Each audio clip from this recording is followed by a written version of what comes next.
ಅಯ್ಯೋ ಕರ್ಮವೇ, ಇವರೆಲ್ಲ ಈ ಸ್ಪೈ ಥ್ರಿಲ್ಲರ್ ಸಿನಿಮಾಗಳ ರೆಪ್ಯುಟೇಷನ್ನೇ ಹಾಳು ಮಾಡ್ತಿದ್ದಾರೆ. ಜಸ್ಟ್ ಈಗ ತಾನೇ ನಾನು ಜಿಯೋ ಹಾಟ್‌ಸ್ಟಾರಲ್ಲಿ ಸ್ಟ್ರೀಮ್ ಆಗ್ತಿರೋ ಮಿಸ್ಟರ್ ಎಕ್ಸ್ ಸಿನಿಮಾನ ನೋಡಿದೆ. ಇನ್ನು ಸಿನಿಮಾ ಹೇಗುಂಟು ಅಂತ ಹೇಳೋದಾದರೆ ನಿಜವಾಗ್ಲೂ ಹೇಳ್ತೀನಿ, ಇರೋದ್ರಲ್ಲೇ ದಿ ಗ್ರೇಟೆಸ್ಟ್ ವರ್ಸ್ಟ್ ಸಿನಿಮಾ ಇದು.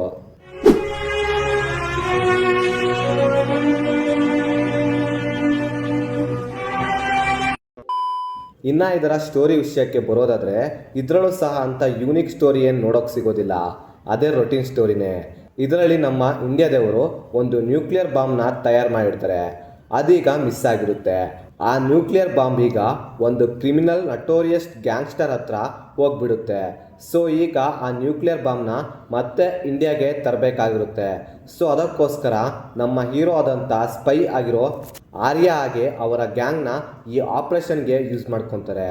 ಸೊ ಮುಂದೆ ನಮ್ಮ ಹೀರೋ ಹಾಗೆ ಅವನ ಗ್ಯಾಂಗ್ ಸೇರಿ ಆ ನ್ಯೂಕ್ಲಿಯರ್ ಬಾಂಬ್ನ ಮತ್ತೆ ಇಂಡಿಯಾಗೆ ತರ್ತಾರೋ ಇಲ್ವೋ ಅನ್ನೋದನ್ನು ನೀವು ಸಿನಿಮಾದಲ್ಲಿ ನೋಡಿ ತಿಳ್ಕೊಬೇಕು. ಪಾಸಿಟಿವ್ಸ್ ಪಾಸಿಟಿವ್ ಅಂತ ಏನು ಹೇಳ್ಬೇಕಂತ ಗೊತ್ತಾಗ್ತಿಲ್ಲ. ಆ್ಯಕ್ಚುಲಿ ಸಿನಿಮಾದಲ್ಲಿ ಪಾಸಿಟಿವ್ ಅಂತ ಎಂಥ ಸಹ ಇಲ್ಲ. ಹಳ್ಸೋಗಿರೋ ಖಾಲಿ ಪಲಾವ್ ಅಷ್ಟೇ. ಆ್ಯಕ್ಚುಲಿ ಹೇಳಬೇಕು ಅಂದರೆ ಸಿನಿಮಾದಲ್ಲಿರುವಂಥ ಒಂದೆರಡು ಸೀನ್ಸ್ಗಳು ಬಿಟ್ಟರೆ hole of the cinema literally ಹೇಳ್ತೀನಿ ವೇಸ್ಟ್ ಆಫ್ ಟೈಮ್ ಅಂತೀನಿ. ಬಿಕಾಸ್ ಆಫ್ ಇದರಲ್ಲಿರೋ ಸ್ಟೋರಿನೇ ಇಂಟ್ರೆಸ್ಟಿಂಗ್ ಆಗಿರೋದಿಲ್ಲ. ಒಂದು ಸ್ಪೈ ಥ್ರಿಲ್ಲರ್ ಜಾನರ್ನ ಸಿನಿಮಾದಲ್ಲಿ ಗ್ರಿಪ್ಪಿಂಗ್ ಸ್ಕ್ರೀನ್ ಪ್ಲೇ ಹಾಗೆ ಟ್ವಿಸ್ಟ್ಗಳು ಅನ್ನೋದು ತುಂಬಾ ಇಂಪಾರ್ಟೆಂಟ್ ಆಗಿರುತ್ತೆ.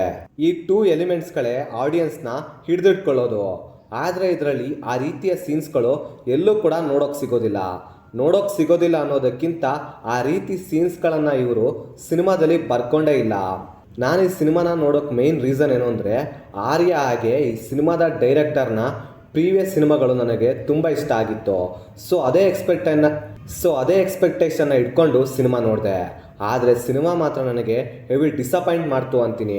ಇನ್ನು ಓವರಲ್ ಆಗಿ ಸಿನಿಮಾ ಹೇಗುಂಟು ಅಂತ ಹೇಳೋದಾದರೆ ಇದೊಂದು ಅನದರ್ ಒನ್ ಆರ್ಯ ಅವರ ಕಡೆಯಿಂದ ಬಂದಿರುವಂಥ ಡಿಸಪಾಯಿಂಟಿಂಗ್ ಸಿನಿಮಾ ಇದು. ಲಿಟ್ರಲಿ ಹೇಳಬೇಕಂದ್ರೆ waste of time of cinema ಅಂತೀನಿ.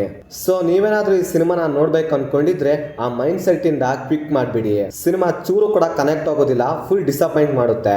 ಸೊ ಇದಾಗಿತ್ತು ಫ್ರೆಂಡ್ಸ್, ನಾನು ಈ ಸಿನಿಮಾ ನೋಡಿದಾದ್ಮೇಲೆ ನನಗನ್ಸಿದಂಥ ಒಪಿನಿಯನ್. ನೀವೇನಾದರೂ ಆಲ್ರೆಡಿ ಸಿನಿಮಾ ನೋಡಿದರೆ ನಿಮಗೇನಿಸ್ತು ಅಂತ ಕೆಳಗಡೆ ಕಮೆಂಟ್ ಮಾಡಿ ತಿಳಿಸಿ. ಮತ್ತೆ ಬೇರೆ ವಿಡಿಯೋದೊಂದಿಗೆ ಆದಷ್ಟು ಬೇಗ ಸಿಗುವ. Bye friends.